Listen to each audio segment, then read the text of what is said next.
Wow. Hey! Hi, everyone. We're here. The cat is trying to destroy the kitchen. This is the Grizzlies. We've arrived. Sorry the stream is so late. Honestly, it probably should have been a little later. I was collapsed and dying on the couch about 10 minutes ago, growling at everything at sight. I don't know what's going on, but I'm here. Okay. That's the one. See, wife is having to act as a secretary in a non. Anti-second. Look at her smile and giggle at me. It's like, I feel okay while you feel like crap.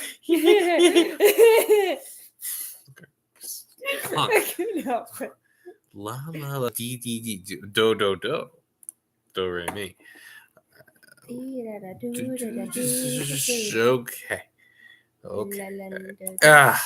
I realize I've accidentally given this lesson multiple titles by accident. It's like having multiple last names. Woo! All right.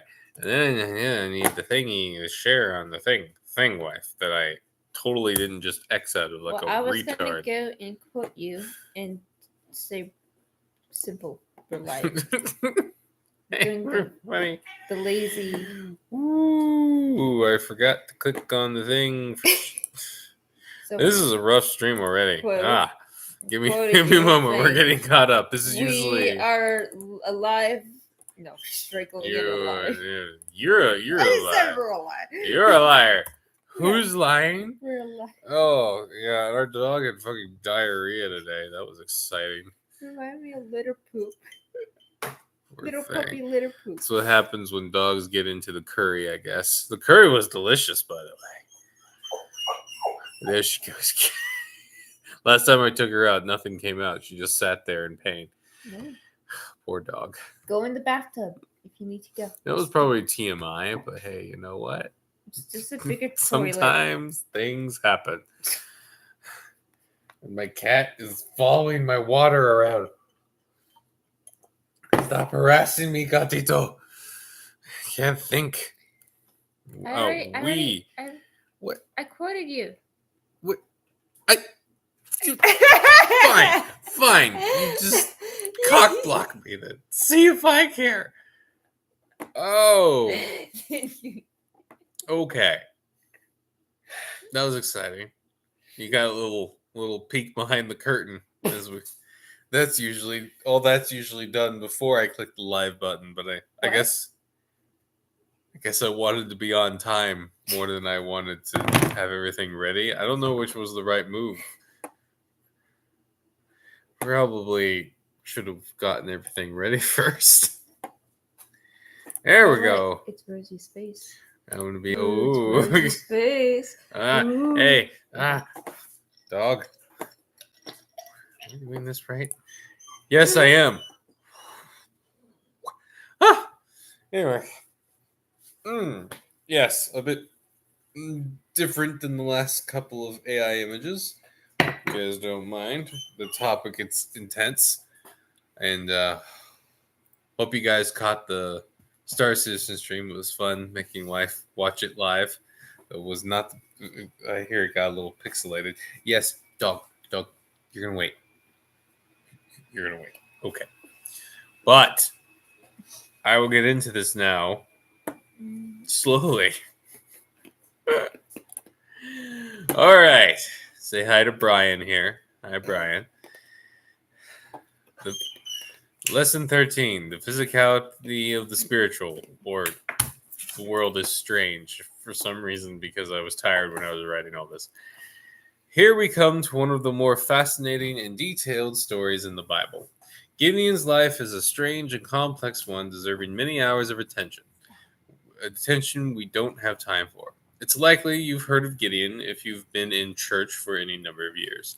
Most churchians enjoy concentrating on the miracles and faith aspect of the story, which we will touch on as well. But in many ways, the most striking part of Gideon's story are the details about spiritual warfare sprinkled in. And then, there was this... And then there was this whole episode after he was dead where like he had 80 sons or something like that, and then one son who was the son of a whore that he slept with.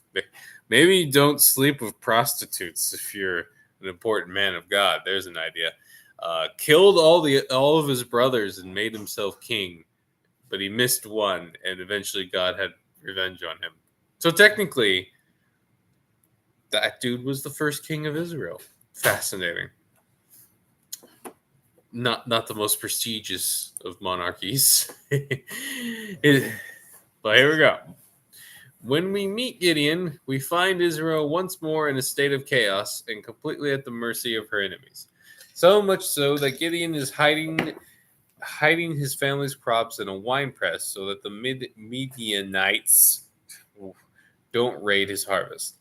Their enemies are set on starving them out by stealing every ounce of food, and Israel, without the Almighty's protection, is at the dragon's mercy. Hope you guys don't mind me referring to the devil as the dragon, since he's referred that way multiple times. Also, I want to remind people and attach dragons to the devil again, like it used to be, so we don't have all these. I get it. There's a little fascination with large lizards that burn fire, but I prefer the fascination be of the stabby kind again. She just farted. Poor dog. It's fascinating to see the different callings of judges and general men of faith in the Bible. Some, like Ehud in the last lesson, or Othniel in the one before, seem to just act without a set calling from heaven, or at least without writing down their experience. Despite seeming to act on their own accord, God clearly blesses their endeavors. These men are either guided by God to their actions by more subtle means, or thanks to their personal relationships with Him, understand the Lord's will enough to risk an act. My guess is this is a bit of both in these cases. Most men will fall into this category. Not everyone gets a personal visit from an angel, let alone the angel of the Lord. If you're wondering why I don't just like let the dog out or something like that, we live. We have bears. We live in the middle of the woods and there's no fence. And yes, there are bears, and then they're getting. If there's any bears still out, they're going to be a little desperate for food right now, and I don't need them thinking a protein snack's the way to go. So I'm going to have to go out there with her in a little while. If she gets too desperate, I might have to pause the stream for it. All right. Now the angel of the Lord came and sat under the terebinth of Ophrah. Oprah Winfrey, which belonged to Joash the Abiezrite, while his son Gideon was beating out wheat in the winepress to hide it from the Midianites. And the angel of the Lord appeared to him, and oh my God. Okay, wife, you're going to read the rest of the verse. I'm going to take her out. Just read the rest of the verse. Go read.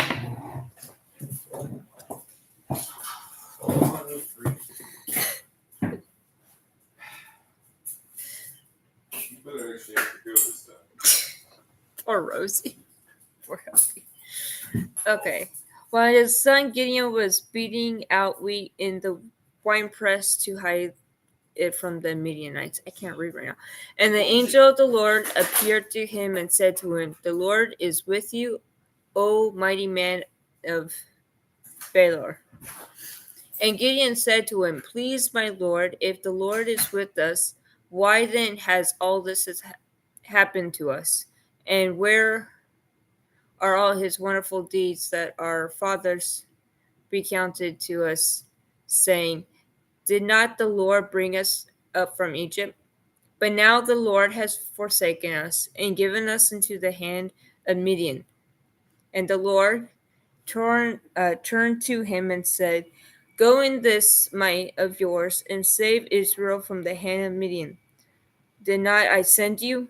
And he said to him, "Please, Lord, how can I save Israel? Behold, my clan is the weakest in Manasseh, and I am the least in my father's house." And the Lord said to him, "But I will be with you, and you shall strike the Midianites as one man." And he said to him, If now I have found favor in your eyes, then show me a sign that it is you who speak with me. Please do not depart from here until I come to you and bring out my past and set it before you.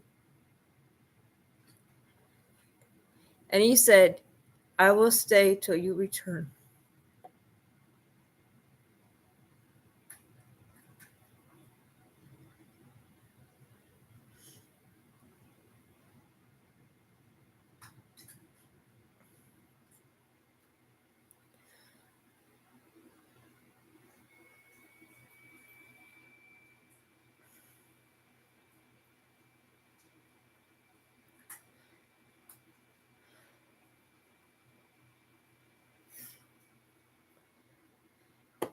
So Gideon went into his house and prepared a young goat and unleavened cakes.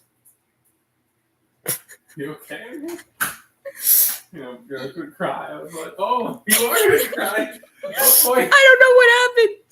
It just, I don't know. Spoke to you really well. Well, it's okay, man. My gosh. Not to interrupt. I read up to here. Not to interrupt a really important moment, but you're right. Her poop stinks. God, I almost died on the way here. I read after that I started crying or tearing up the bed right here. Did it just really speak to you, man? Is that it? Where am I here? One more time, show me. And he's after that, and then I went. So Gideon went into his house and prepared a young goat and unleavened cakes from an ephah of flour. You're so emotional. Meat he put in a basket. No, I'm not pregnant. Literally, my grandpa died a week ago.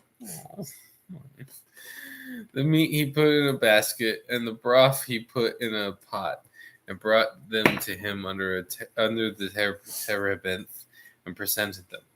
And the angel of God said to him, Take the meat and the unleavened cakes, and put them on this rock, and pour the broth out over them. And he did so. Then the angel of the Lord reached out the tip of the staff that was in his hand, and touched the meat and the unleavened cakes. The fire sprang up from the rock and fire sprang up from the rock and consumed the meat and the unleavened cakes.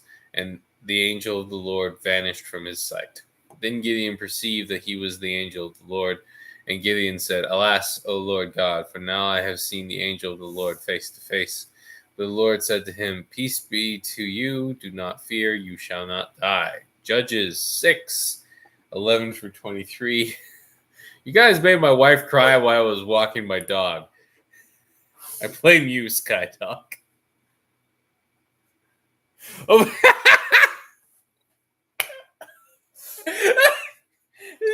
Sky Talk?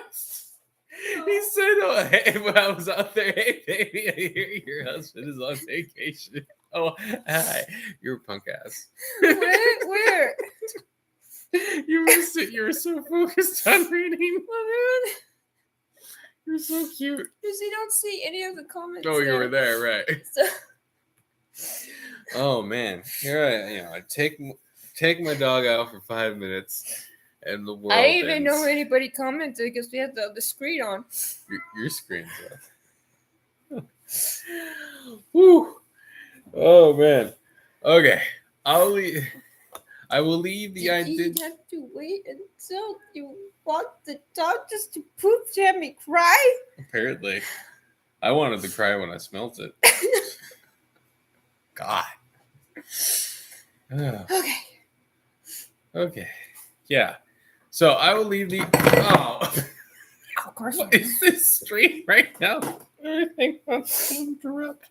I will leave the identity of the angel of the Lord for scholars to debate. It's probably Jesus Christ. I think that's a fun little concept. The main reason for that is which you can't roll down the window. The main reasoning for that one, if you've ever heard it, is every now and then the angel of the Lord appears and people act like they've seen the face of God and they're worried they're going to die, but they've only seen this angel of the Lord. So a lot of speculation is that when the Old Testament talks about the angel of the Lord. They're referring to Jesus Christ in his angelic duties, if you will. Duties. Remember, in John, it said, in the beginning was the Word, and the Word was with God, and was God, and all that. So, if he was in the beginning, then he would have been throughout the Old Testament as well. And this is the character they think is him. And it's pretty sound. Like here, right, you notice how he's like, oh no, I've seen the face of I'm going to die. And he's like, no, you're good. You're fine. Where was this reading from? The section of verses? Judges 6, 11 for 23. Okay. All right. But it's not as important whether or not it's just a super important messenger angel or if it's Jesus Christ himself before we know him as Jesus Christ. It's not that important to in general. It's just kind of cool if it is him, if that makes any sense. Also, there's a possibility that God has the ability to, through his messengers. Why is he on my computer now? What is going on right now? Everything, the cat, the dog, my children, they're all wild today. Manifest himself through one of his messengers, if that makes any sense. So that might be why sometimes a messenger angel or the angel of the Lord shows up and everyone's like, I've seen the face of God, if that makes any sense. I know that might sound a little funky. Angels, scariest things imaginable. Also, angels, do not be afraid. Okay, to be fair, I know what you're referencing, right? You know, the eyeballs and all that, but there are more than one type of angel, right? When they say biblically accurate angels and they do the classic meme of the swirls and the wings, I find it funny that they always kind of go with the eyeballs and the swirling wheels and never go with the other part of those entities, which is the multiple-headed, multiple angel entity singing praises and the world shaking to it. Some angels are exactly as they're depicted and with just like human-like bodies with wings. The ones, for example, who sang praises above the shepherds were most likely those types. The ones who look all crazy funky are throne guardians specifically. Dog. And that's why they look so crazy and so intimidating, is because they're throne guardians. They're supposed to look scary. They're like guard dogs. You don't want a guard dog that looks fluffy and nice. It gives off the wrong vibe. Someone might want to come and pet it. I want to pet a kitten also. See, yeah, you know, not when it's angry, right? So people, but it is interesting. Bring up. We're actually going to get a little into that later, but I still like the meme, right? Because other angels, for example, show up as people, but with like fiery eyes and fiery swords and crazy shit going down and chariots of fire and all this other business. Again, it depends on the entity, but as we'll get in, the fact that some of these entities have animalistic features when they take on some form of physical form that you can see is going to be important later on. Also, there is interesting side note, a theory running around. I need to figure out exactly who started it. That the devil used to be a throne guardian and was kicked out of heaven. What's interesting about that is, remember all the one eye imagery business? Well, what's one of the throne guardians that we just described? The giant eye in the middle with all the eyes flowing around it. What does that sound like to you? That sounds like one of the throne guardians. So we could say the Eye of Horus is referencing a fallen guardian angel, namely the devil. Satan means imagery all around. And that would explain why he's all about that one eye imagery business. Right? That explains why he's able to see so much, because he's one of those entities that kind of represents God's ability to, can't see both my hands over here, the ability to see all of creation, right? It's and again, it's an interesting theory. I can't verify it. It's one of those things we won't know for sure, till we can ask properly. But it's funny how all these things kind of connect together. All right, back to reading. You can read. Well, we can see. I just realized you got wine after crying. Way to be the meme, wife. You can see that whoever this messenger is, seeing him is the same as seeing the face of the Almighty of heaven's armies. An important affair that Gideon is not fully aware of till after he's asked for multiple signs, and this being speaks for God. Now, on one hand, we can see the problem with the excessive confirmation, but on the other, we all be willing to test the spirits that speak to us. Gideon wouldn't have been the first to have a principality of darkness come cloaked as an angel of light. For such men are false apostles, deceitful workmen disguising themselves as apostles of Christ. And no wonder, for even Satan disguises himself as an angel of light. So it is no surprise if his servants, also disguise themselves as servants of righteousness, their end will correspond to their deeds. 2 Corinthians 11:14. I don't know if I like that translation, but whatever. Oh yeah. So funny thing about this is I just did a little research into some Islamic stuff, and as it turns out, there seems to be a connection between Baal and Allah that was very surprising. How long ago did you? This is very recent. Like I was doing some of this research a couple days ago, so it's very fresh. But I need to do more. You mention Muslim stuff. Well, in this case, I'm very fascinated. I get very apprehensive, especially what happened the last couple of times. Okay. Well, in this case, it's an Arabic-sounding guy. I'm assuming he's ex-Muslim, who was bringing up passages from one of the Hadiths and the Quran itself, and some new historical archaeological evidence that seemed to strongly connect Baal with Allah, down to their ritual of circling a black meteorite rock thing, to a term that the Arabs have no, like there's a term right in the beginning of the Quran. It's like something, Surah or something, Surah or something like that, and it's Sharia. I gotta go back and look. The Sharia law. I gotta look back at the word. Basically, there's no Arabic translation for it, and the Arabs don't know what it means. And it's the exact same word that's referenced to Baal back in the day in Sumeric texts. Basically, it's like referring to a scepter or a staff. Baal's staff, Baal, blah blah blah, or Baal.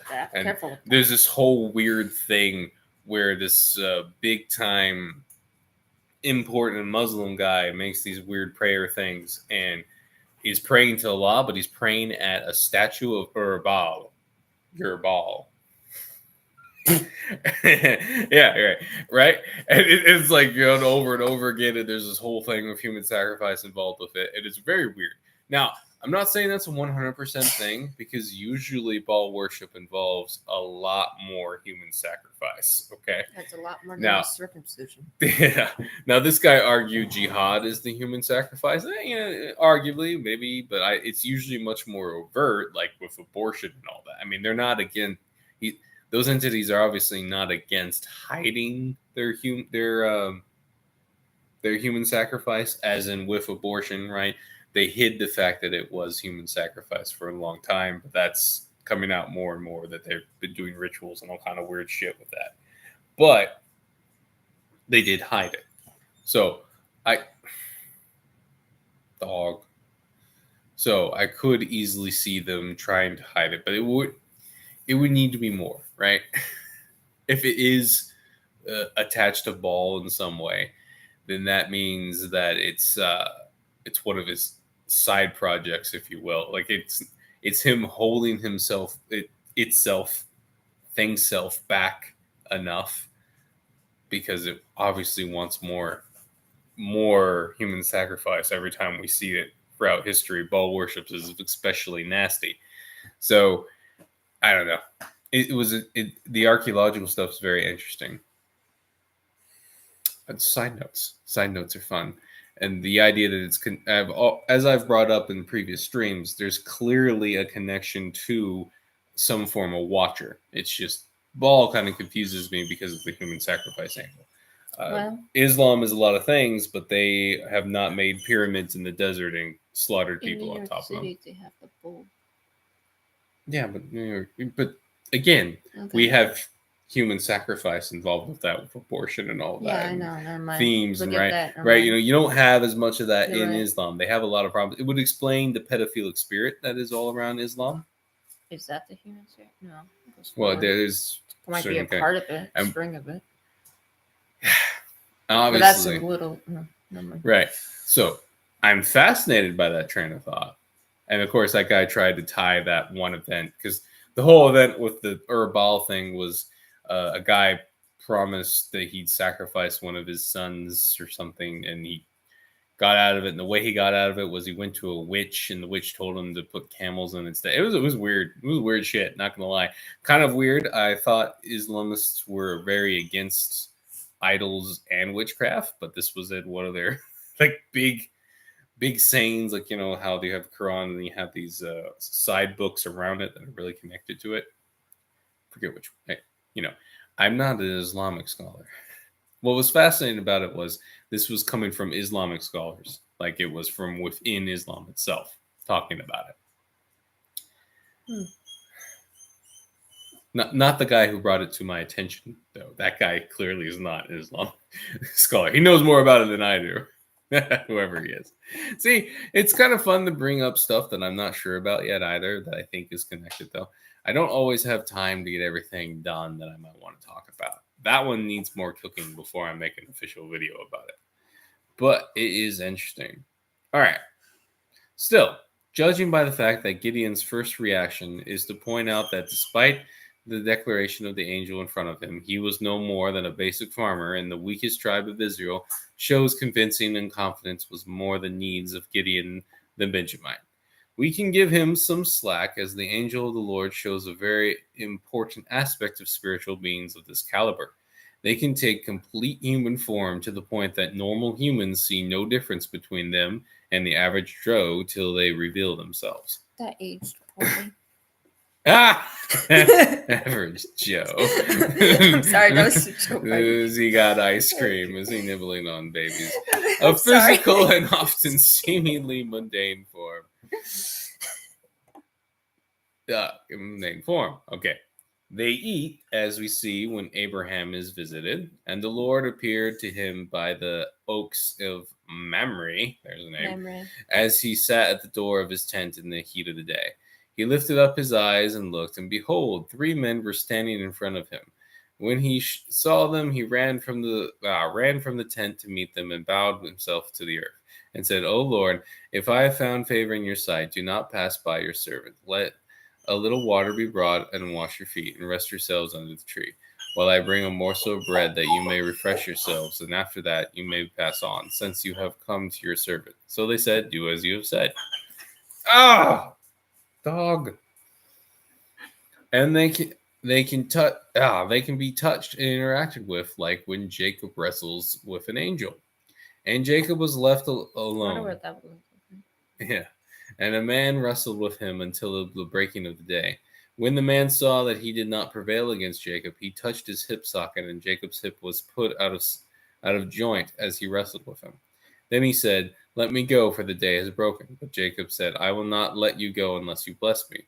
And he said to him, "What is your name?" And he said, "Jacob." And then he said, "Your name shall no longer be called Jacob, but Israel, for you have striven with God and with men and have prevailed." Genesis 32:22 through 28. Did he ever get his hip back in place?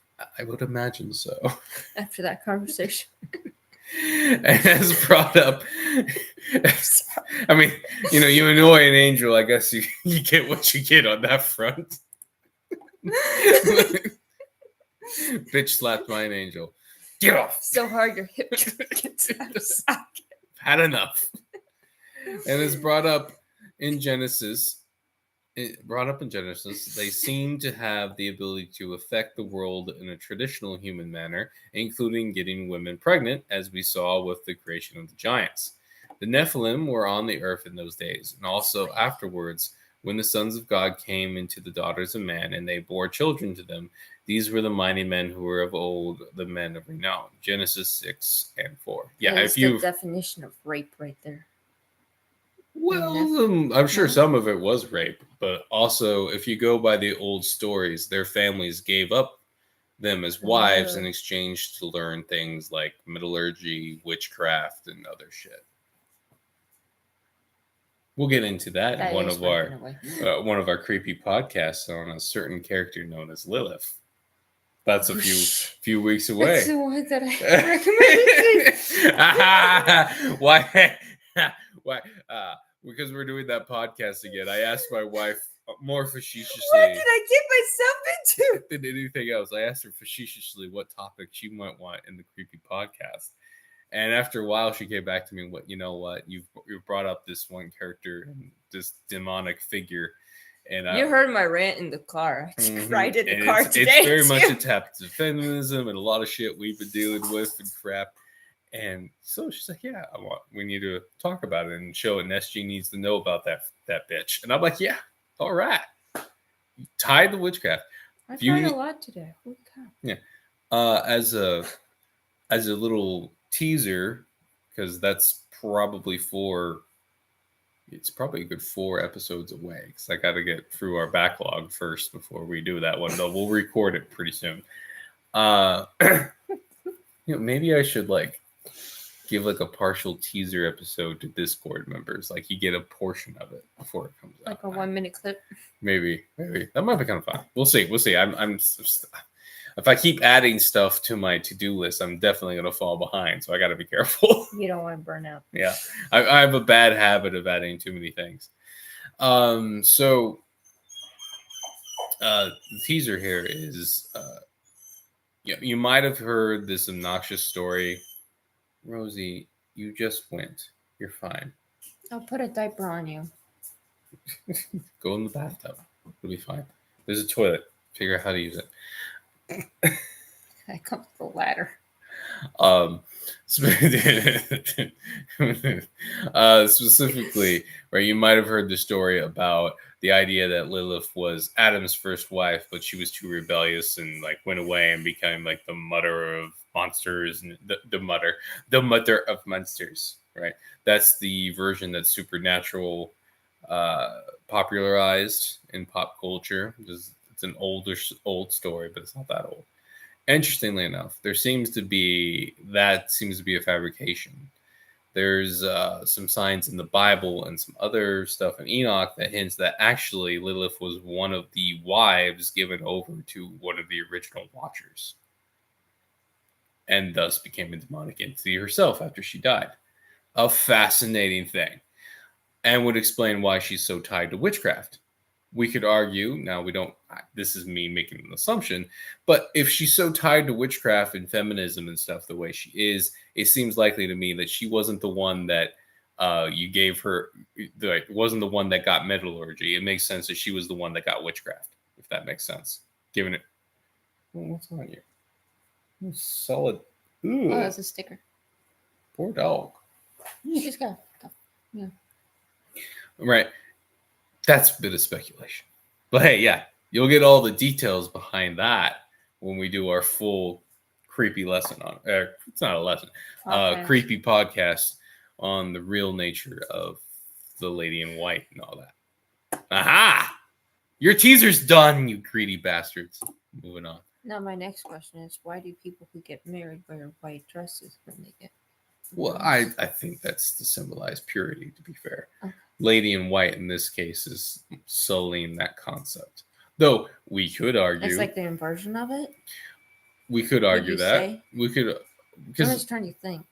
Because the bridegrooms and stuff, that's in all culture, including biblical I know. But you're right that we could argue that she appears as a spirit of the Lady in White because she's referencing her marriage to the entity. I want to be very careful. The rebellious spirit, the rebellious son of God. Hey, isn't that also funny? That's just a theory. Like most famous women, she has attached herself completely to her husband and is only famous because of him.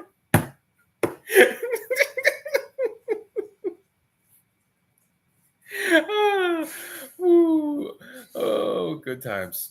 Keep your mouth shut. I'm not saying. I'm not saying. I'll Just go go. mock it as much as you No. want. They deserve it. Stop. But she's the Ah, the dog. the deity for feminists. She should have tried some cock again. Maybe not too much of it. Anyway, no more Wait, that would teaser. make- They have to actually watch that episode now. Rosie, you're fine. I just This is a theme continued in the New Testament as well. my When Mary goodness. going to the tomb didn't realize they were speaking with angels and even Christ himself in the graveyard.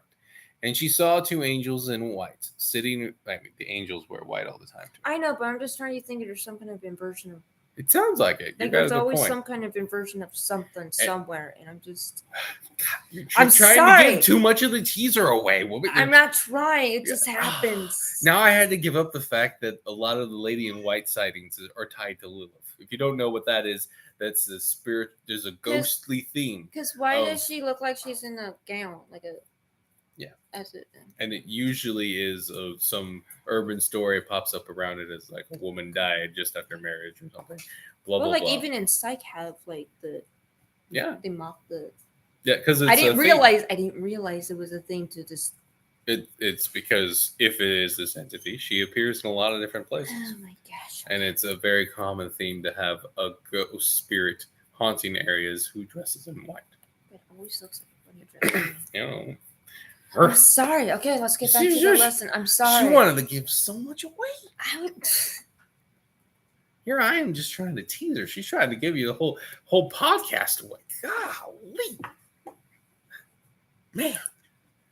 And she saw two angels in white sitting there sitting where the body of Jesus had lain, and one at the head and one at the feet. They said to her, "Woman, why are you weeping?" She said to them, "They have taken away my Lord, and I do not know where they have laid him." Having said this, she turned around and saw Jesus standing, but she did not know that it was him. Dang it, how did the him not get included there? That's annoying.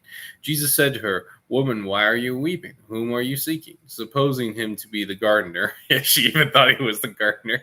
She said to him, "Sir, if you've carried him away, tell me where you have laid him, and I will take him away." Jesus said to her, "Mary." She turned and said to him in Aramaic, "Rabboni," which means teacher. John 20:12-16. You can't see it, but there's a cat above our camera. I bring this all up to you. I bring this all up to lay out another aspect of our fight. We know for a fact that angels and the denizens of the Almighty's court can take physical form. If that is the case, we need to remember those sons of God who made the giants. Fallen angels can take physical form as well, and presumably do an inversion of what these positive examples of physical spirituality can do.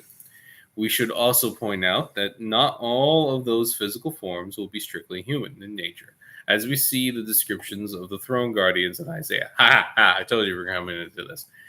In the year that King Uzziah died, I saw the Lord sitting upon a throne. Uzziah, high and lifted up, and the train of his robe filled the temple. Above him stood the seraphim. Each had 6 wings. With two he covered his face. With With 2 he covered his feet, and with 2 he flew. And one called to another and said, "Holy, holy, holy is the Lord of hosts, and the holy is earth and his glory." And the foundations of the threshold shook, and the voice of him who called, and the house was filled with smoke. Dang, I missed the part where each one had a different head. Dang it, this is why I should read the verses more thoroughly sometimes. You know, right? You've probably heard of it. Look it up, seraphim. You'll see pictures of them. One has a human head. They have a human head. They have like I think it was a head of an ox, head of a lion. There might be an eagle involved. Don't quote me on that. If we look at the knowledge we've already discussed about mythologies being 6 wings, 666. Devil's the throne guardian that's rebelling. Anyone? Anyway, if we look at the knowledge we've already discussed about mythologies being semi descriptions of the wild actions of fallen sons of God, why did I add an apostrophe? Oh, yeah, never mind. Yeah, no, that's right. There is a disturbing connection between these entities, giants, and half human chimera monsters. Almost every mythos known to man have these stories, including some in the Bible when we look at the events with the mighty men of David.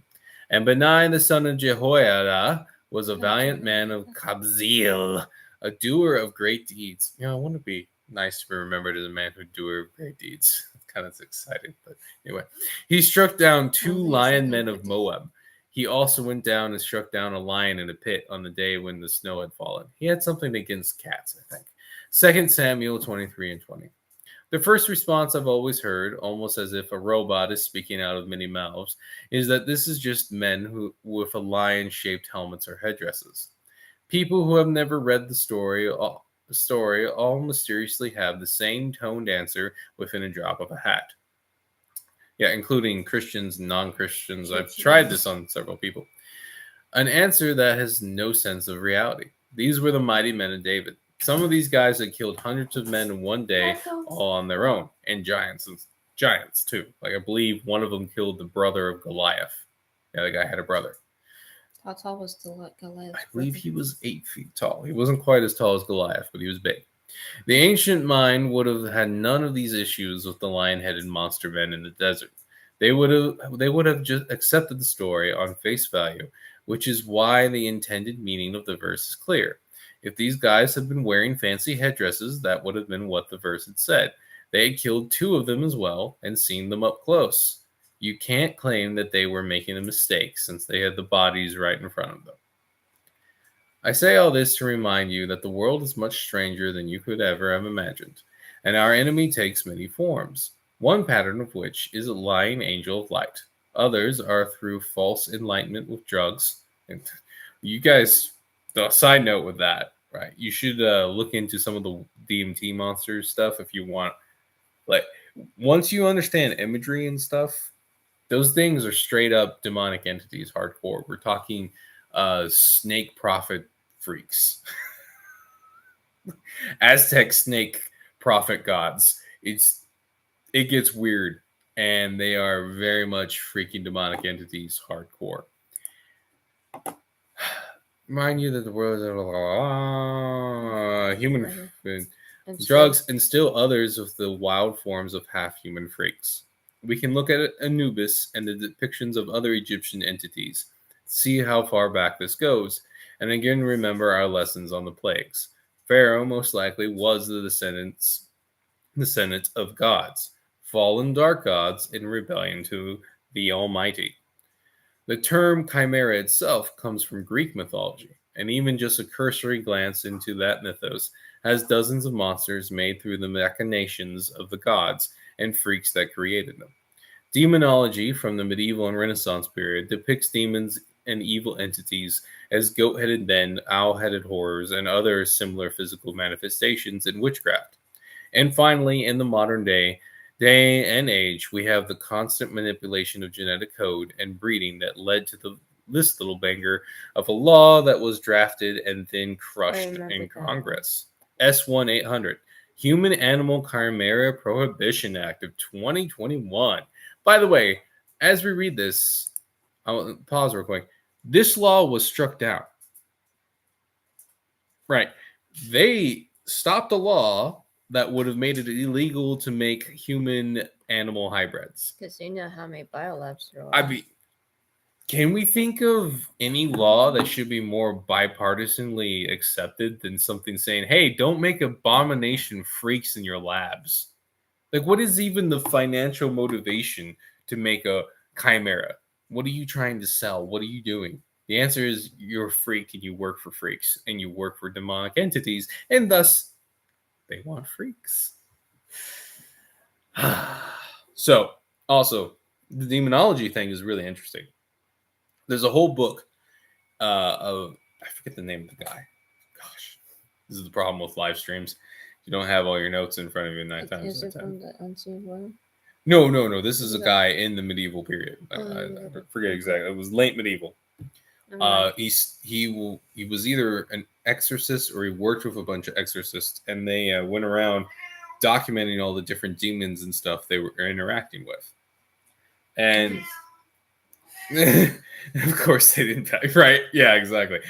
It's and it's going to get really intense when we read the law that they were proposing, by the way. But I was sticking to that medieval thing too, because the entities that they were describing are 100% what we would think of as modern day cryptids, like weird werewolf things in the woods, monkey men, that kind of shit. Incidentally, there's a whole story connected to in India, going way back, of a certain son of a god. So sons of God, right? Nephilim type thing, having an army of monkey men that he used to conquer. I forget which city and take a bride, right? So Taking a bride as well. Make the Planet of the Apes. Make it say, "Yay! I saw it in the movie once." You know, it's interesting also if we look into Chinese mythology, right? What is the Monkey King, right? What are all the demonic entities in Japanese culture? They have animalistic shapes, and then they're kind of human. In Thailand, they in Lampang. It's the city of monkeys, and they have monkeys everywhere in the temples and everything. And of course, they got the monkey man. And again, what does the modern era call that? They call that Bigfoot, right? What would our medieval ancestors, who again were smarter than us, more religious than us, and more connected to the Creator and stronger men, what they would have called those just demons out in the woods? They would have called them what they were. They would have had no problems with making them spiritual entities. Incidentally, there's a huge portion of Bigfoot stories that have a spiritual element that people don't hear about, because the majority of like Bigfoot researchers want to just say it's a big monkey in the woods, right? They want it to be an evolutionary byproduct thing, and we all know about evolution these days. So they ignore all the spiritual aspects. Like a ton of sightings around Bigfoot and Sasquatch have poltergeist activity in the home before they even see the Bigfoot. Like straight up things flying off the walls, demonic activity, and then they see the Bigfoot out in the trees. Oftentimes they'll have glowing red eyes and weird shit like that going down. It'll disappear. It'll pop up in different spots. It'll do crazy things. It'll act strange. Like it'll clearly be strong enough to break down a door, but it won't break into a home, almost like it's a spiritual entity that needs permission. Other times, I have heard stories where they will attack the home, but it seems to be in specific situations where they kind of own the land, if that makes sense. It's very complicated. But generally, they seem to act like they need permission to come in, like a vampire. The really weird stuff, and I should save some of this for podcast. And you're the one that says that But this is all connected, right? I'm trying to connect the cryptids to the demons. Yes. And point out that originally Christians did do that, and originally the Bible did that back with the lion-headed men, and then And again, if we bring up the fact that some angels we know about have animalistic traits when they take physical form, what would they? They tell them in here. It mentions some of in what you're about to show. Yep. Whew. Wife wants me to get reading. Yeah. Dang it. My tangent, though. I know, but that's been on the screen for a long time. Okay, we'll get to the law. So, modern era, remember, lots of spirituality connected to cryptid sightings. And some of the other conspiracies get pretty intense. But, so, Human Animal Chimera Prohibition Act of 2021, 113 definitions in this chapter. Human embryo. The term human embryo means an organism of the species. What were you going to say?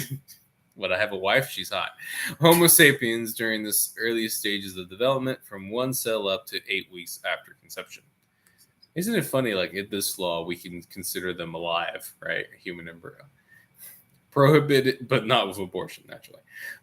Prohibited human animal chimera. The term prohibited human animal chimera means a human embryo into which a non-human cell or cells or the component parts of thereof have been introduced to render the embryo's membership in the species Homo sapiens uncertain. A human animal... Hey, gato. You're not a chimera, are you? No. Get away from the Croatians. A human animal embryo Or the Haitians. produced by fertilizing a human egg with a non-human sperm. C. A human animal embryo produced by fertilizing a non-human egg with human sperm. An embryo produced by... That's wind. Yeah. That was crazy.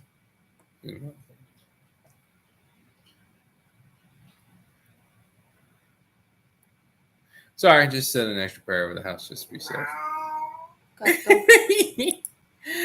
So, that's creepy. You're good. An embryo produced. Also, I was going to bring up Deuteronomy. Remember where it says a man should. I was in the middle of about to make a joke about sperm donors. You joke, but you really should never donate your sperm, because who knows what the hell they're actually doing with that shit. Or an egg donor. Bad plan. That's interesting. Why you have to do that? Especially in Deuteronomy. That big whoosh of wind just went. That was creepy. It is a windy night, but that was pretty strong. that was Timing was fascinating. That's why God's with us. So, right, as I was saying, what is it? The Bible is very clear. If a man lies with an animal or an animal, right, or a woman lies with an animal, whatever it is, the animal and the man and the woman have to be put to death. That they were very clear on that. So we continue. An embryo produced by introducing a human nucleus with a non-human egg. F. An embryo containing at least haploid sets of chromosomes from both a human and a non-human life form. I want you guys to see.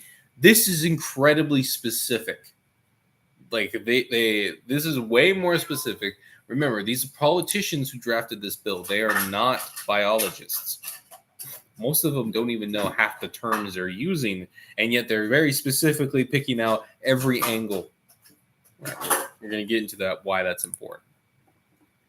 At least haploid cells, blah, blah, blah.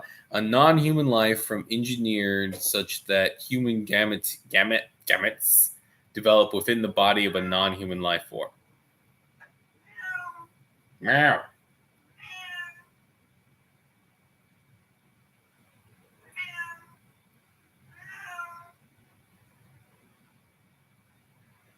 All right. Sorry.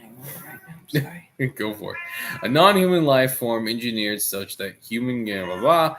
A non-human life form engineered such that it freaking froze cups on the ground. Cats, don't be the mean, you idiot. A non-human life. I gave you water. Engineered such that it contains a human brain or a brain derived wholly or predominantly from human neurotissue. This is why you never do.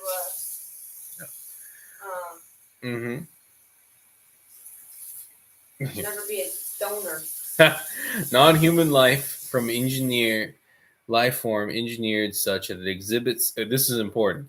Non-human life form engineered that in such a way that it exhibits human facial features or other bodily morphologies to resemble human features. I'm going to bring this up later, but most cryptid sightings. You're going to take it back. Your cat is awesome. You know what? I'll take that Sky Dog. He's driving me crazy right now. But yeah, most cryptid sightings talk about how they smile like a human, but they got a wolf face or something. An embryo produced by mixing human and non-human cells such that human gametes develop within the body of the resultant organism. That's creepy. It contains a human brain or a brain derived wholly or predominantly from human neural tissue. Or finally, it exhibits human facial features or other bodily morphologies to resemble human features. It's interesting how they repeat that last one. They're very set on that. And I say it here. Funny, most cryptid stories involving dog and wolf-headed entities with man-like bodies mention them smiling like humans. I have rambled considerably, but I want you to be prepared for your enemy no matter what form he takes, whether it's through a lying spirit, a physical liar in your presence, or a straight up hellish monster sent to terrify you into submission. God and Jesus Christ's cross has defeated them all. Prayer, bullets, and pure living is your defense against God's enemies who target you. Sin breaks your protection from the Lord of Heaven's armies, so as pure living as possible is a necessity. Prayer is your tool against the spirit sent against you in the night. You will not fear the terror of the night, nor the arrow that flies by day, nor the pestilence that stalks in the darkness, nor the destruction that wastes at noonday. 1,000 may fall at your side, 10,000 at your right hand, but it will not come near you. You will only look with your eyes and see the recompense of the wicked. Psalms 91, 5-8. What's funny? Mm-hmm. I didn't read this whole lesson. I didn't know we were going to do that. That's fine. It's good. This is, by the way, the reason why my wife is reading Psalms 91 is because Psalms 91 is an excellent battle prayer when dealing with the spiritual. I recommend, especially when weird shit happens while you're trying to do a my the stuff when I was researching it, who brought it up, recommended when you read it in the first person. Like, I rest in something in the shadow of the Lord and the Almighty, or they, and the they, if you're talking about your whole family, your and you whole household, just insert it like a prayer, and you're praying it over yourself, pray it over your family. It's really powerful, and I highly recommend it. It's way, I love the classic walk through the shadow of death. You're not evil. But this one is far more powerful, in my opinion, and this one's more descriptive of what, and is oddly very specific against some entities due to their descriptions. So, you're a good dog, yes. So that's why she was reading Psalms 91. We actually have it printed out in various places of our house too. In the hallways, it's good kitchen, stuff. Major areas. Highly recommended. I put on a bathroom door. Psalms 91. Right. And bullets are when things get real. When the physical, whether man or freak or a mix of both, comes after you. Blessed be the Lord my rock, who trains my hands for war and my fingers for battle.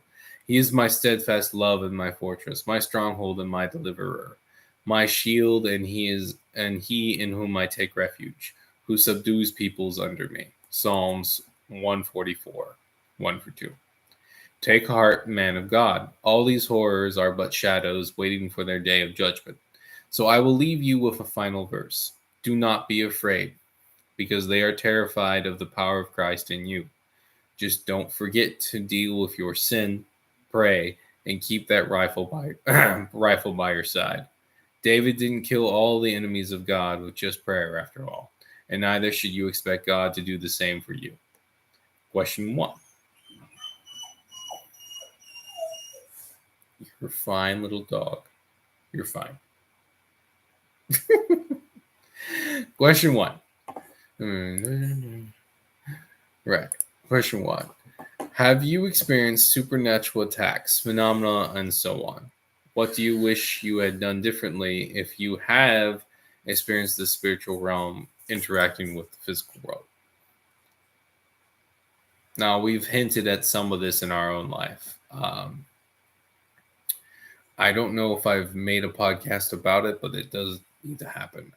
Shadow people is a phenomenon that, in my opinion, is very clearly demonic. It's kind of obviously demonic because they're basically wispy, smoky things that are trying to take physical form and can often interact physically with stuff. And there's been some crazy stuff where they're like literally possessing people, and we don't need to get into that right now. The point is, my wife and I, the most physical, the spiritual stuff we dealt with on this level was shadow people. When we started dating, something really didn't like that. I remember probably a little bit after I asked her to start dating me seriously, and I made it clear I meant it to lead to marriage. We were having a good old time. It was like 2 a.m. my time. She was in Thailand. That's why I was staying up late. There's a lot of weird stuff in Thailand too, even before, but in my childhood, I don't. Yeah, but Well, But yeah, you go can back. share one of those if you want Not later. now, but finish But this I one. was, and I saw the entity fly behind my head in the webcam because I saw it too. Yeah, she was on it. It was the craziest shit. It looked just like a shadow dude just went. I'm on the opposite side. It just went pew that way. And the crazy thing was, I was on the second floor. There were no moving lights in the room. Third floor, yeah, third floor. No moving lights. There's no way like a car could have like pushed the shadow with lights. Like it was too high for that. I'm in that room all the time, or I was back in the day, and that never happened again. Not in that direct line of sight. At the time, I laughed it off. In some ways, that was good because I was strong in my faith, and I was just like, "Get out of here, ghost! The fuck you doing here?" You're like, that was funny. He also had like something go from one room to the other. Yeah, but we're going more with like something physically you see right now. And there was a series of weird stuff like that, and then it physicalized form. My wife's first pregnancy.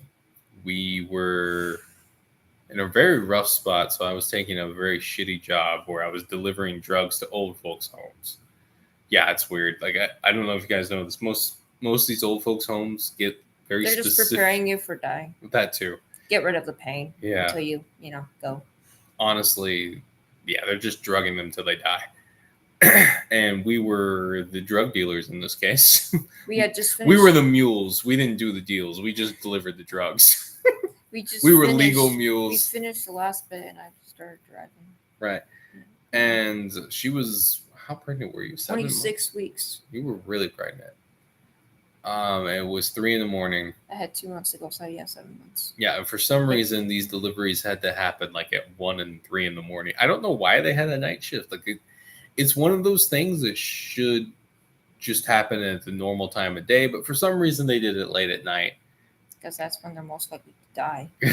You literally had one die like 30 minutes before you got there. That's true. I did deliver the drugs for a dead woman once. That was unfortunate. And I should have been praying harder because at the time I didn't really know about a lot of this stuff. Like I knew, but I hadn't made a lot of the connections. And I should have guessed that interacting with all that death and all the drugs and all that crap would probably interact with us back. And in this case, I didn't feel comfortable being at the apartment, so I went with you. Yeah, she wanted to spend time with me. Didn't want to wait for me to come back. I was working too. Yeah. And in some ways the job was kind of fun because we got to do long drives together. Yeah. That was good. But it was also really bad. And it was my wife's turn to drive. And it was pouring rain. And we felt in a really long stretch of road when we were going, we weren't going too fast. We were going the speed limit. We were going what was safe for the rain. We were going at like 50, 45. We felt something hit the back of the car, and we skidded out. And it was like a pit maneuver. It did. Yeah, it felt the thunk. Like you see that cop car is going bam.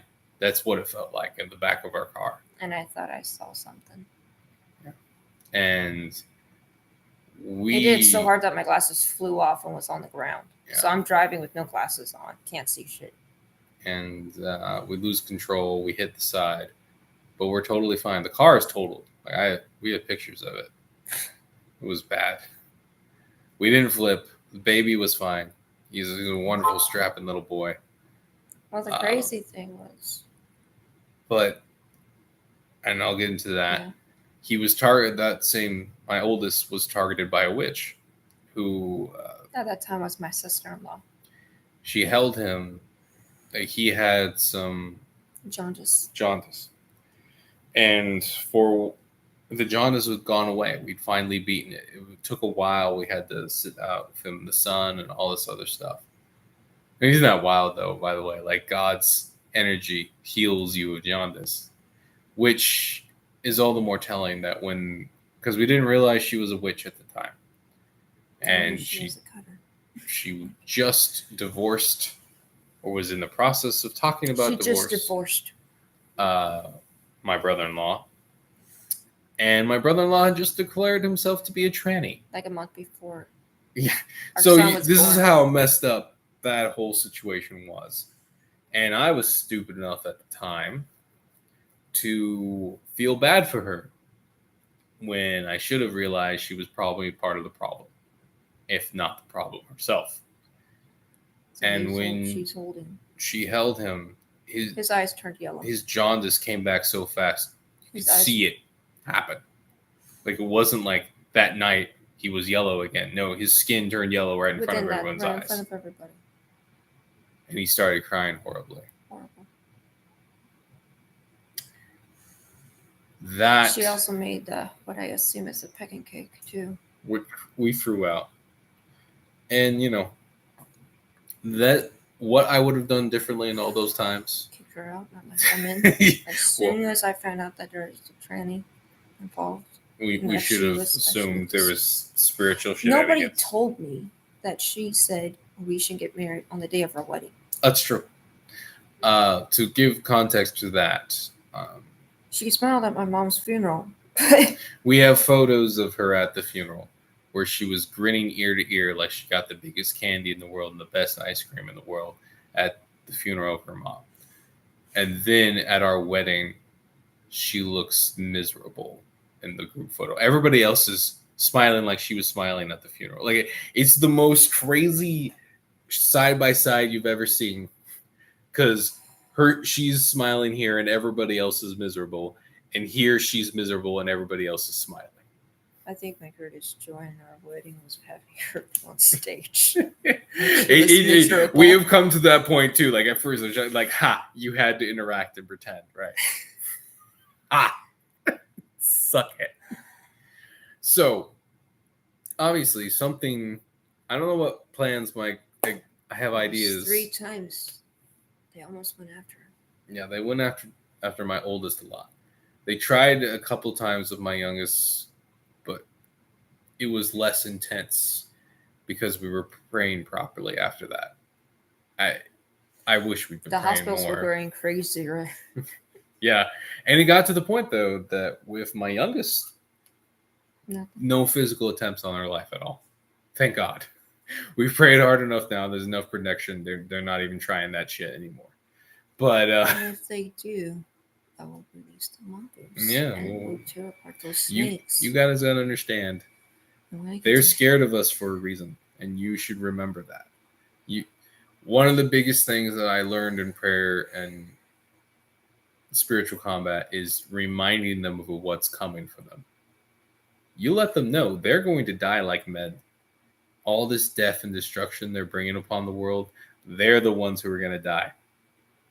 And it's going to be horrible for them. And they're terrified of it. That cosmic slap is hanging over their head. They hate it when you remind them of it. But that was a very personal story that we haven't shared as publicly. I think we might have shared it on at least once on a stream, but I don't think we shared it as much detail. I mean, she literally had it cut on there. Yeah, and well, you might say, "Oh, well, she was a miserable person." Well, yes, cutting is also a pagan rite. Specific section. If you go back in Elijah, the prophets of Baal would cut themselves, right? They would cut themselves in their worship. So that's not saying every cutter is a Baal worshiper, but if they are attached to a tranny or the stuff I found in their house, have lots of witchcraft paraphernalia, celebrate Halloween too much, hate Christmas, there's signs that'll eventually come up. Trust me. I said.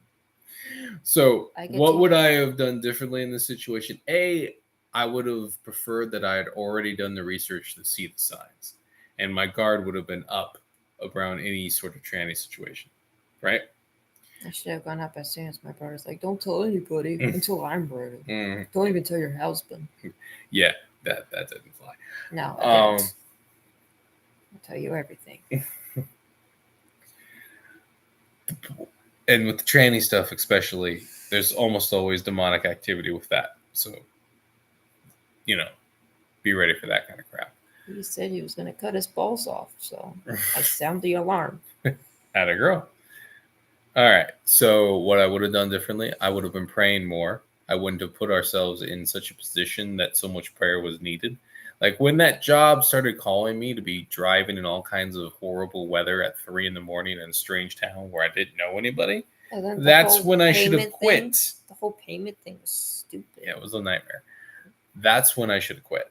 And I could have found something else. Honestly, I probably could have made more money And this happened, that at crash. Chick-fil-A or that, something. That crash happened the day before I got a new job. your It job was- interview. I had a job interview that day Which before. do you- Yeah, and I just made it.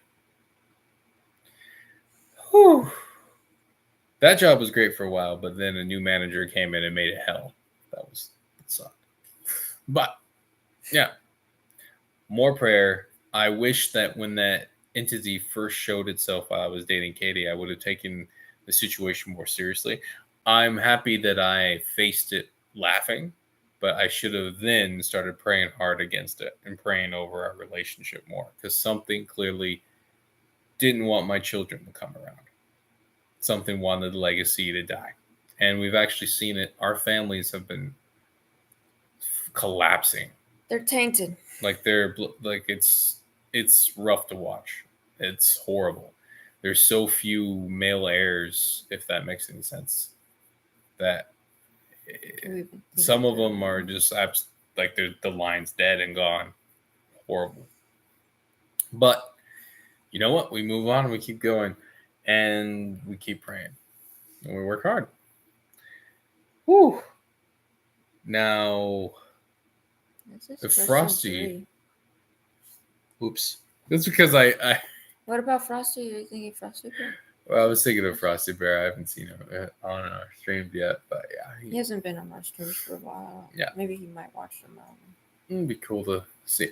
Frosty, if you're watching, man, love to hear some of your stories too. But yeah, so it's Take a question drink. 3 because originally there was a question 2, but it didn't pertain properly and I got rid of it and I forgot to change the question 3 to question 2. Hey, this is why we go over this stuff, so I can find all the mistakes, right? Maybe question 2 is, where's the question? That is the question. Have you been around pastors who profess to be Christians, yet are either too terrified or skeptical in nature to ever look into supernatural cases around them? Why do you think so many pastors, priests, and so on look down on miracles and other phenomenon and those who profess their experiences? One of my friends from Nicaragua said it best, and I will always quote him. Pastors are just atheists with benefits. I've added to it. They're basically functional atheists. That's more the way he said it. I like calling it like atheists with benefits. They want to have all the spiritual hubbub, but they act like atheists. They act like nothing spiritual actually happens. And you do this prayer thing just to improve yourself. Also, give me money, haha, so I can, pretend that I work hard and have like a 2-day work week. And yes, pastors work more than 2 days, but you know what I mean. Like I've seen my dad work hard. Don't get me wrong, but I've also seen what kind of work it is, and it is not comparable to a construction worker who gets stuck on an 80-hour or 60-hour work week. No. I've seen what real work looks like, and let me tell you, no pastor does real work. Or mission. I'm not saying the work isn't important, and there aren't pastors who do good work. I'm just saying none of them do, unless they're contending with spiritual darkness, like exorcisms and attacks and dealing with political stuff and dealing with the jackboots coming down their door. Like, remember that one Polish guy who told the Canadian cops to get out of his, right? Was arrested and all that. That guy was doing the Lord's work. That guy was doing work, but still wasn't physically hard. It was spiritually hard. It was courageously hard, if that makes sense. I don't mean to harp on pastors and missionaries, but I guess as a man it's too close to home. That's we've seen every level of it, and there's a reason. And it's gotten worse with the facts. It's true. Way worse. Like I remember my parents' stories when their faith when they would have to deal with demons and stuff, and even hearing it in their house and stuff. Yeah. You don't hear those stories anymore from them. And They quite frankly just shudder now. Yeah. On one hand, you might say, well, isn't it good they're not under attack? Yes, but there's the whole flak over target. They're just tolerating things now. And that's sad to see. It's one of those things. We've seen our parents go from people going out into the But jungles. when it's their own family, their own daughters, or in my case, their own sons, are in danger, they don't do it. They can't do anything. They don't even try. They can't confront. Basically, the big sin of our parents has been putting that and putting strangers before their own children. They've done that too much. And they can't even face it. I tried hinting at my dad once because, I confronted him eventually about it. He could not handle even me gently hinting at the idea that maybe, just maybe, my sisters are so screwed up because he pushed them into college and they weren't around when they needed them. Just maybe. Something that I thought, had to be banging around in his head, that little voice. And I was very, very gentle about it. He lost his you're like shit. a surgeon who's like barely trying to, from that perspective, it's like a surgeon finds like a massive infection spot oozing and all that. I mean, he's not going to just stab it. I know, but... Right. I was trying to gently kind of push around it, and he lost his shit and couldn't handle it at all. And I realized at that point that all his friends and whatnot were all enabling him. All those little Every missionaries. Enabler has an enabler. Well, all their kids were all messed up. And I realized a lot of my friends were missionary kids, missionary sons and daughters, right? They're messed up. There's a huge amount of trannies in that group, including my brother-in-law, as I brought up, right? He was another missionary son. He was my roommate in college. What a useless college that was. Christian college that turns all your missionary kids into where trannies. all the churchy and pastors send their kids, and they come out tranny. Rebellious and freakish. But just doing love potions on them and chanting. We'll have to say allegedly for that, though. That almost certainly happened. Allegedly. But when I get to heaven, I'm putting my resume to be a vengeance angel, and I'm going after those bitches. And they're going to go down. And I'm not holding back. I'm not. They're going down. That's what I love about you, Way. Away from my children. This has been a fun and crazy one. Very serious at times. Boomer's got a boom. Yeah, definitely Skydog. And in this case, they will boom all right. And if it wasn't kind of God's nudging and everything, I probably would have never confronted him about it. Just kind of ignored it. But yeah. It's particularly bad. It does drive me crazy how all these missionaries will basically tell each other, oh, you did nothing wrong, blah, blah, blah, what could you have done? Gotta love them more, love harder. While all of their families are all shattered, destroyed. And none of their patriarchs are taking responsibility for the fact that their families are shattered. Like, I look at my dad and I'm like, who else's fault is it if it's not your fault as the patriarch that the family's fallen apart? It's your fault. If my sons and my daughter all of them go down a wild path, then it's on us. We've done something wrong. It's on them too. I'm not taking their decisions out of it, but the point is, helped influence their push. One black sheep makes sense. You should know them by their fruit. Exactly. One black sheep can happen. Sometimes it's not even something you've done, right? Sometimes someone just goes their own way and there's nothing you can do about it. But when all the kids are messed up, or all but one of the kids is messed up, then there's an issue with the parenting. What's the variable? What's the constant here? The constant is the parents and how each kid reacts to what the parents are doing. There's no other way to put it.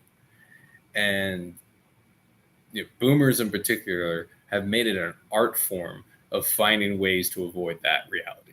Because boomers are the narcissists of all It's- generations. It drives me nuts.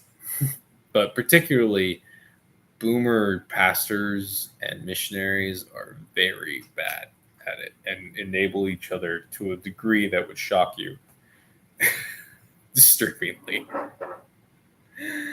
Oh man. As a little kid who had to always go to your house, but not. Cat is eating the dog food, the little turd. I've heard things that our parents said about each other. Not to just harp on my parents, but it's My one of those. parents too. I don't, man, it kind of came out of nowhere, but my dad went from somebody who dealt with curses from witch doctors and shit to someone who can't even handle his son pointing out an obvious truth. Right? I like if he felt the spiritual attacks he felt back then. Like I remember him delivering someone from a demon right in front of my face one time. No hesitation. I remember to this day. This girl had who was helping out the team. The teams of people come down to do various stuff. Sometimes they build stuff. Sometimes they're just doing outreach. Whatever it is, it's questionable in its use, but whatever. She was help guiding the white boys around as they were doing their missions work. And in the middle of one of the services, she had a complete demonic breakdown. Different voice shouting. People had to hold her back from hurting other people. And my dad heard it. He was in the back dealing with something. He heard it. Everyone's like, when it starts, everyone in the building like goes, like we're having all this music, and then everyone in the building goes quiet as this just Commotion. crazed male voice comes out of her, and she starts freaking out on everyone. And then I hear this stomp up, up, up, up. That's my dad running right up to the front. No hesitation. Prays against it, slams her, bam. That thing is delivered within 5 minutes.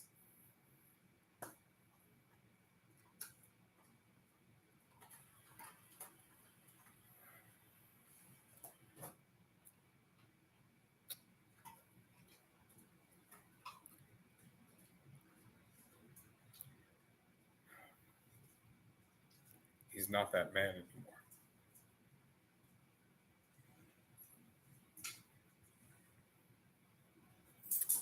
Sorry. It's one of those things. With our parents. We saw them do so much good when we were younger. But they're unable to do it for their own families. They're unwilling to be those Christian warriors of God for their own people. And I doubt, though, I'm sure my dad would probably like riding a bike if something manifested in front of him like that so thoroughly. He'd probably come against it really hard. And I'd like to think he still has enough protection that the deliverance would still happen. But he's just not that man anymore. And it kills me to say it. But that's why you got to stay strong in your faith. And I think the boomer generation is a great example for all of us on that front. To not lose our edge with age. To face the sins of our youth.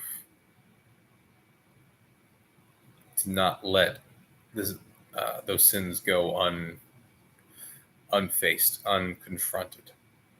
Because your sins break your connection to the Almighty. Yeah. I didn't mean to make that one so personal, but it kind of happened. I hadn't shared that story for a long time.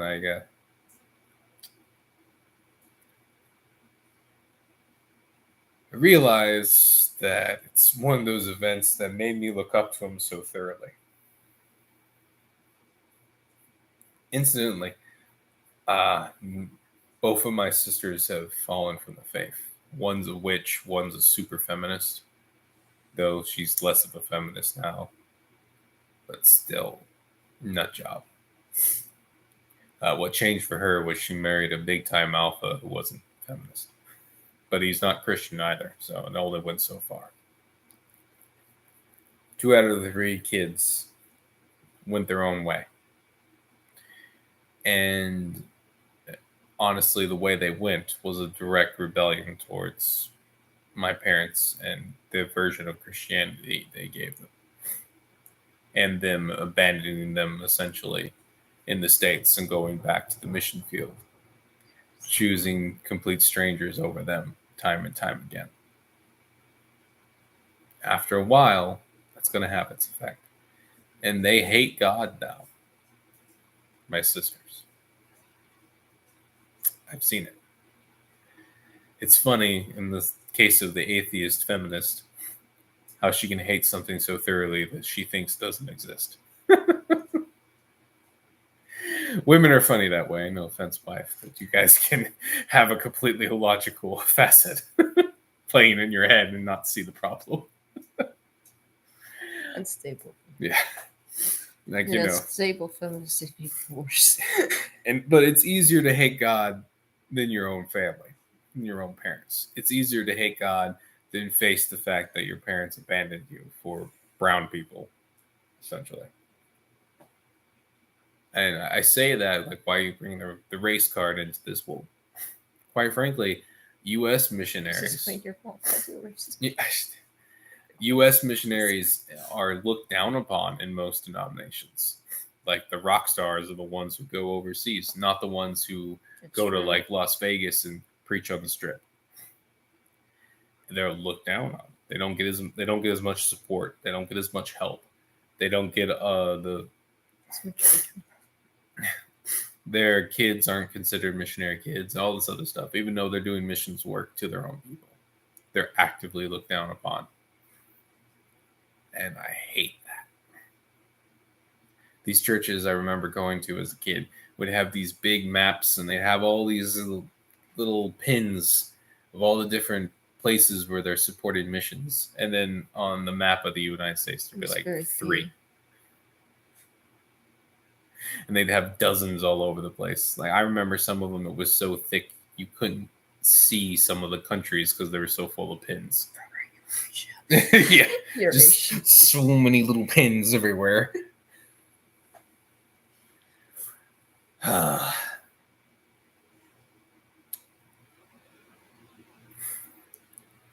This is why I call the AG ag. Because I miss someone to swallow up, throw the tickle. And this has been a long, unexpected tangent, but I think it is actually important, and it probably needed a lesson in and of itself, but it is what it is.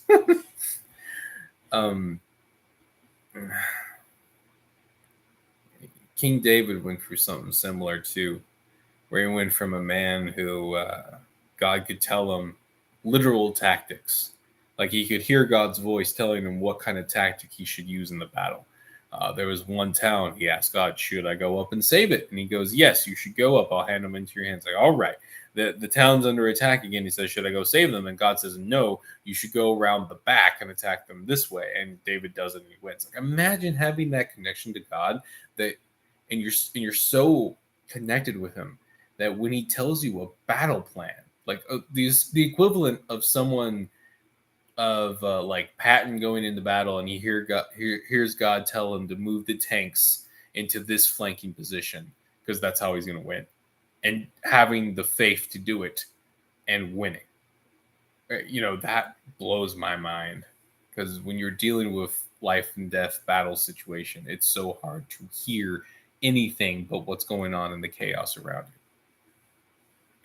So go from that, to being called the man after God's own heart, to being the guy who almost lets the entire monarchy collapse, to the guy who plots the death of a man so he could steal his wife.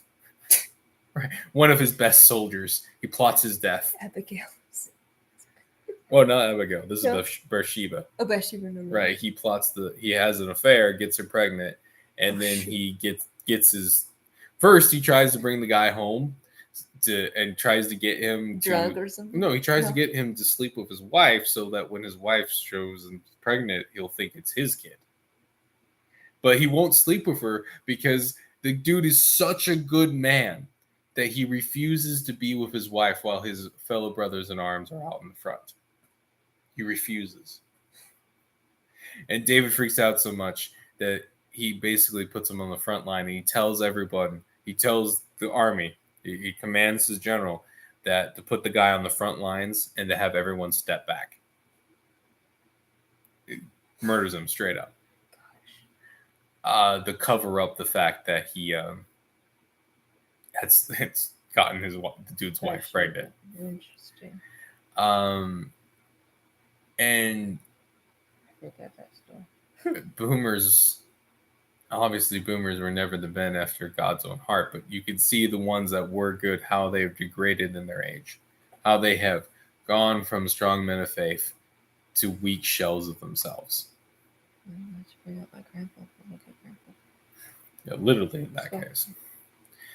And I would like to push everyone to be like the the Knights of St. John's headmaster when the island was it Crete? I forget which island fortress it was. It was under attack. He went on the walls himself as an 80-year-old man and fought back. Through his actions, they were able to hold. We should endeavor to be like that in our old age. An example. Someone who doesn't just talk about past glories, but supports the younger generation in what they're accomplishing.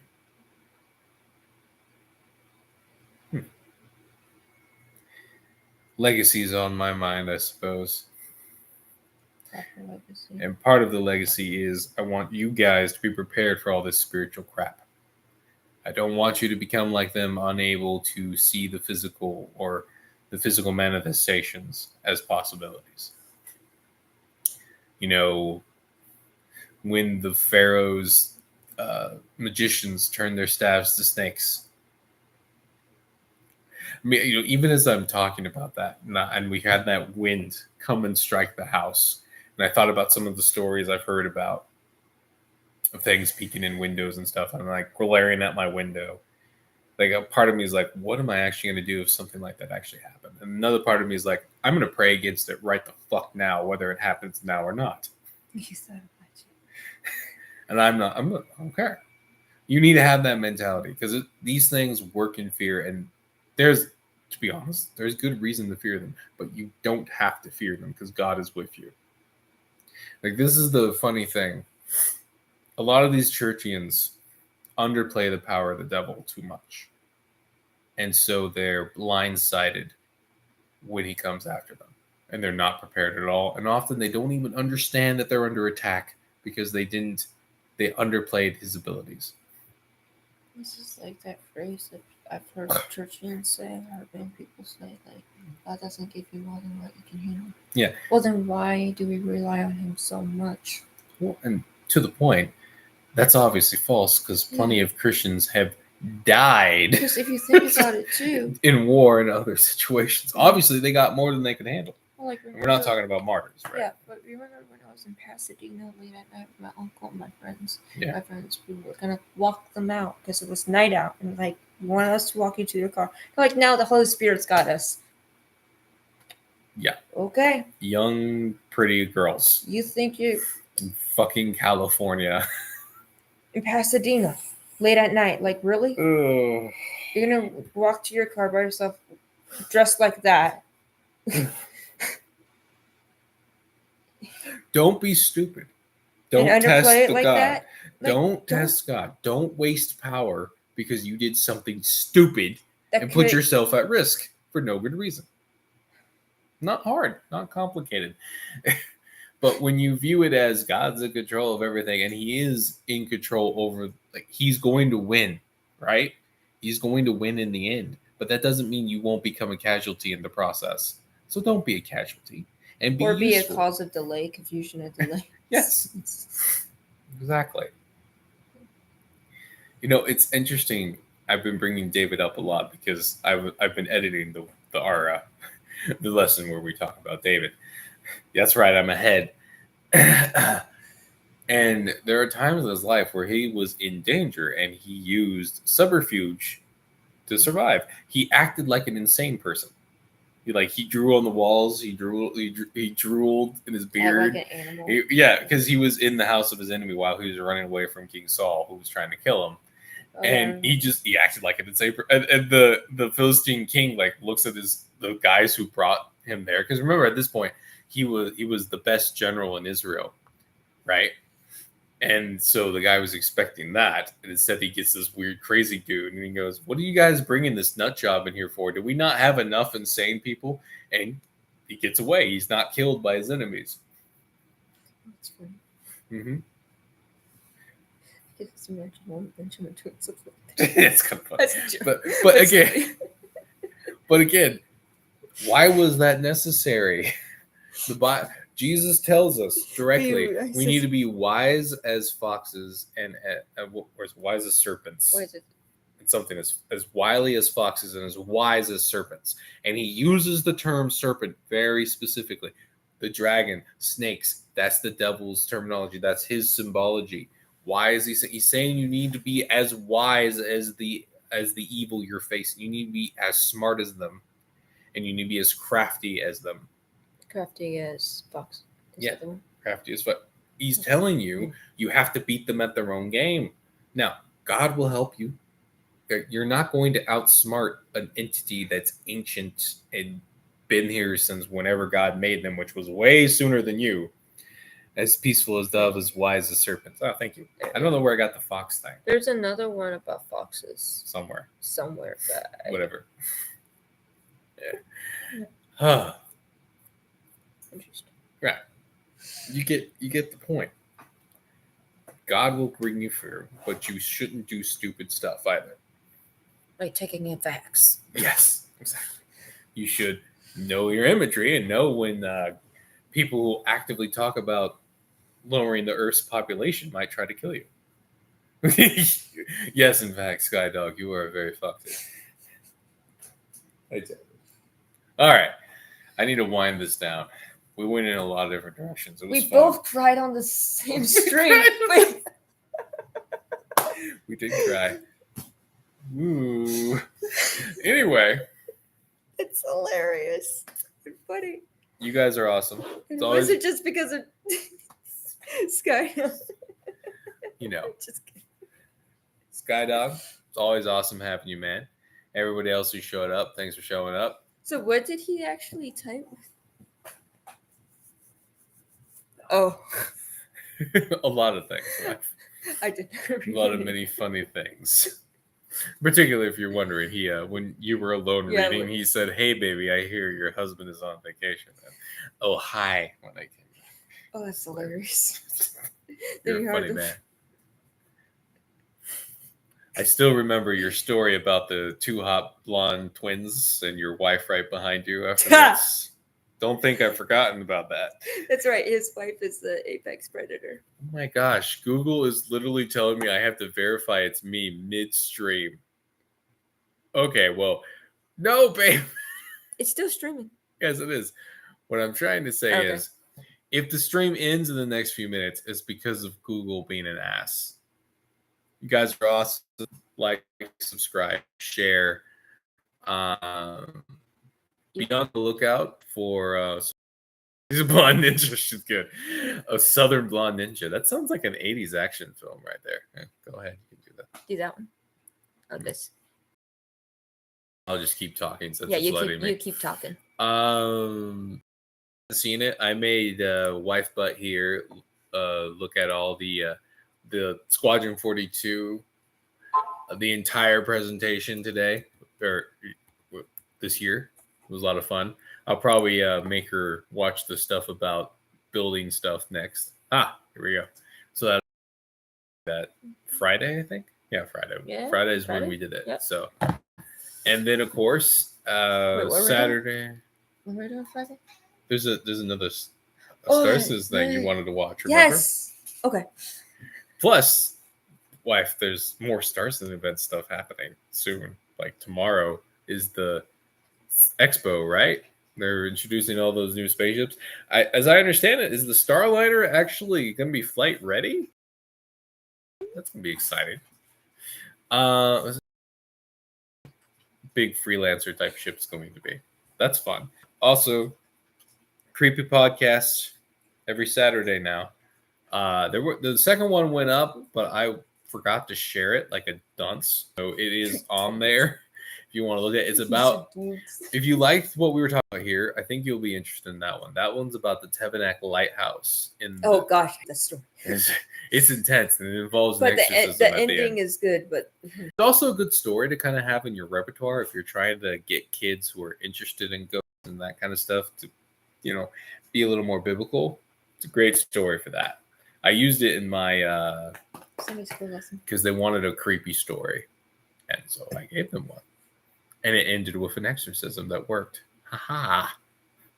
And of course, when places are cursed enough, instead of hiring more lighthouse keepers who slowly go insane and all that, get a priest and then automate the lighthouse so you don't have to do that anymore. Hey, should have done that sooner. Anyway, likes, the subscribe, share you guys on future content and all that. And again, every Sunday we'll have the new lesson up. I don't remember, so we might be moving on to the Kings next. We'll see. All right, we're gonna get off. I'm hitting the button. Say bye to Kitty. Hey, Rosie, you want to say bye? Rosie? Come on, right in here. Come on. Can you get your face in here? Say bye. Say bye. Oh, yes. Yes. Yes. Okay. All right. I'm clicking the button. Clicking the button. Beware of London's.